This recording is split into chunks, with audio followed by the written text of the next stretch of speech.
अभी ये करना है कि तीनों फेज़ के ऊपर से जो बाइंडिंग वायर है उसको हमने निकालना है, निकाल के उसको पीछे लेके आएंगे। पीछे लेके आने के बाद उसके ऊपर एक क्लैंप की मदद से आर्मर्ड और जो बाइंडिंग वायर है उसको अच्छे से टाइट कर देंगे।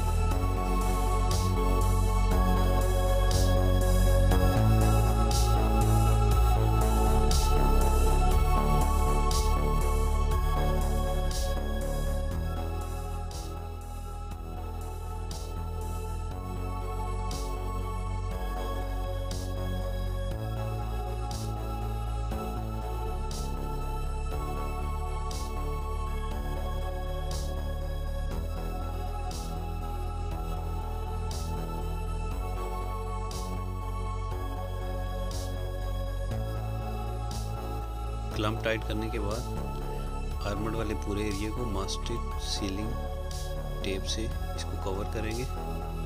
जितना भी आर्मर्ड है उसको पूरे के ऊपर मास्टिक सीलिंग टेप लगाएंगे।